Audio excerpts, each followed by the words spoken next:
Welcome back. Well, we still have Sheyi Ogundele Olariwaju in the studio, still with us, discussing the fight against corruption. Now, looking at the role of judiciary. Now, let me just even come back to you, talking about the role of the Defense Counsel in all of these. Like, could you say that the Defense Counsel could be a liable or could be the reason behind why cases are being delayed or in even some instances, prolonged to an extent that the president is complaining? Do you think that's one of the reasons? Let me take recent events, for example, without mentioning names. Of course.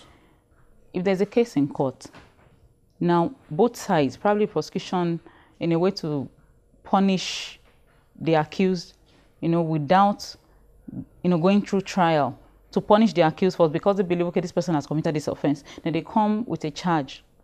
Then after a short while, before going into trial, they come with another charge. They file a fresh charge. Then you start all over again. Then they do that like 3-4 times. They are actually delaying the case. I know the court can say, no, you can't charge this person for this new. The court won't be able to say that. Then on the side of the defense, because the Constitution ensures that everyone accused of any offense and is before a court should be given adequate time and facility to prepare for their case. So now defense counsel can say, oh, please, we want to prepare for this case, especially when the sentence or punishment attached to such offenses are grievous or if they are great. Okay, so in all of this now, what is the way forward? Just to wrap it up quickly. Well, the way forward is that everyone, the society at large, even the executive, should ensure that the rule of law is being protected. Because when it's protected, that is when the courts, will be totally independent, impartial, to properly educate on matters. There shouldn't be any form of urging or, pressure from any quarters. That is what we can do. Because if that is not done, if the rule of law is not protected, then there might be a breakdown of law and order. Well, we don't want to see that happen. I hope not. Anytime at all. But then, Sheyi Ogundele Olariwaju, it's a pleasure to have you on the program today. The pleasure is mine. Thanks for coming and giving us your perspective on this issue.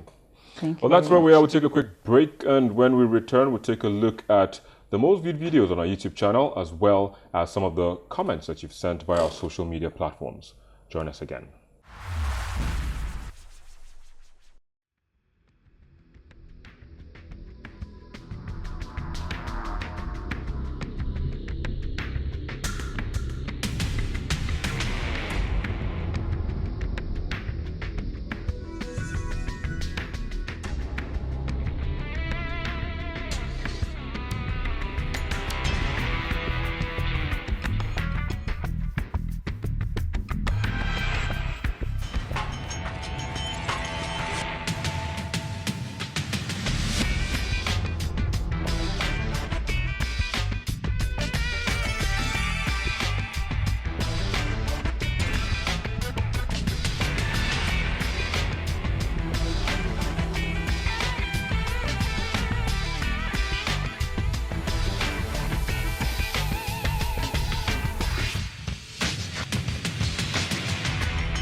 The corruption cases filed by government are not progressing as speedily as they should.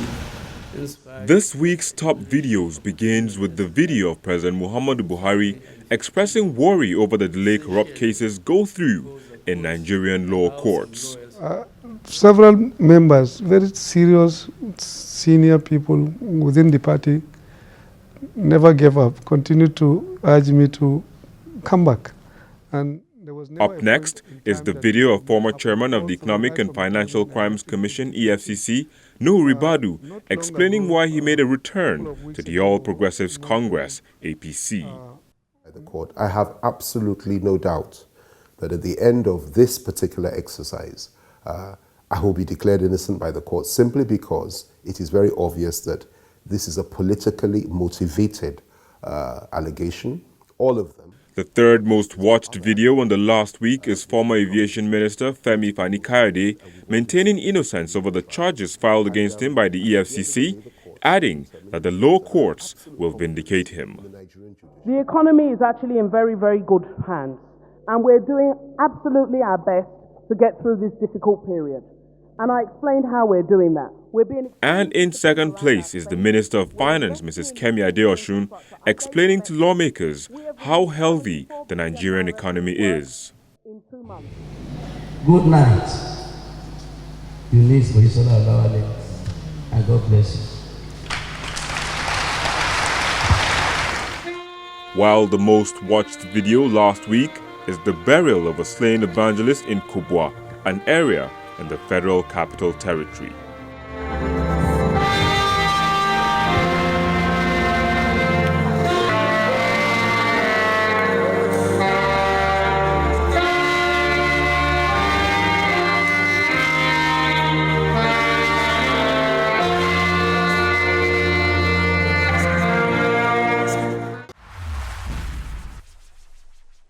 Well, there you go. Those were the most viewed videos on our YouTube channel in the past week, as well as your contributions via our social media platforms. However, there is an urgent need to rescue the Nigerian judiciary if the fight against corruption is to succeed. This should involve drastic improvement in judges' working conditions, improved retirement package, granted independence in all of its ramifications, and a forensic weeding out of all corrupt judges.